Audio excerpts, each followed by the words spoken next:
안녕하세요. 여러분, 우리나라에서 제일 유명한 자동차 브랜드가 뭘까요? 바로 현대자동차인데요.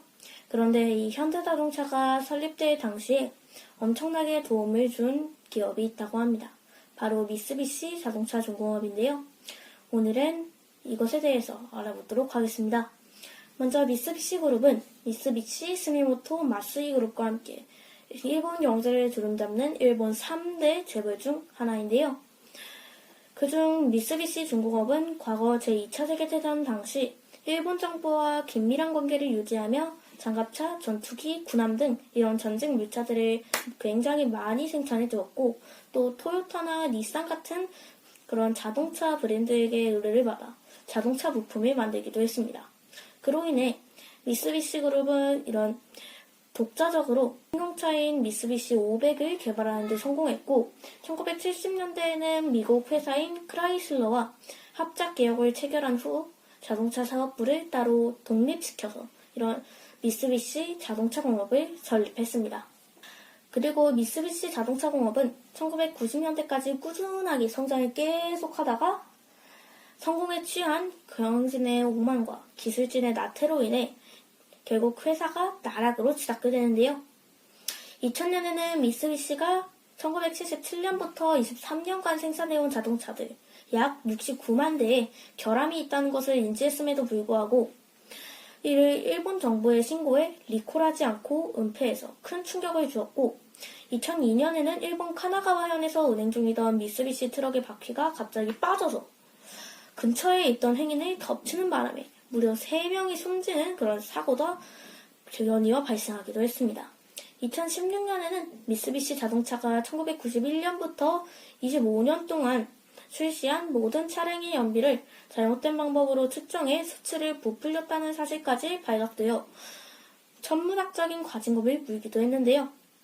이런 대형 사건들이 연이어 일어나면서 미쓰비시 자동차의 이미지는 나락으로 떠들어졌으며 소비자들은 미쓰비시 차량을 외면하기 시작했습니다.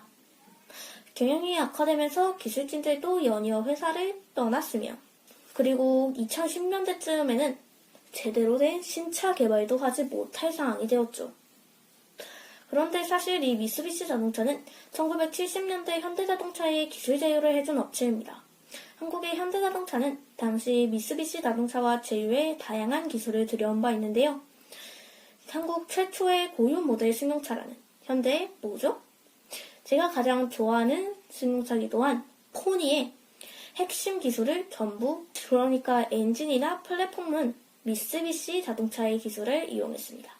그 외에 지금까지 생산되고 있는 소나타라든지 그랜저라든지 이런 것들도 전부 초반에 핵심 기술은 미쓰비시의 것을 이용했죠. 기술적인 도움을 매우 많이 받은 겁니다. 하지만 미쓰비시 자동차가 주춤하는 동안 현대자동차는 독자 기술 개발을 위해 꾸준히 노력을 기울였고, 그 후에 1991년에는 완전히 독자 기술로 개발한 엔진을 선보이는 등의 성과를 내기도 했습니다. 그리고 2000년대 이후부터는 이 두 회사의 관계가 완전히 역전되어 판매량이나 상품성 등에서는 현대자동차가 아예 미쓰비시 자동차를 압도하는 그런 상황이 되었고, 현재 2025년 전세계 판매 3위의 기업이 되었습니다.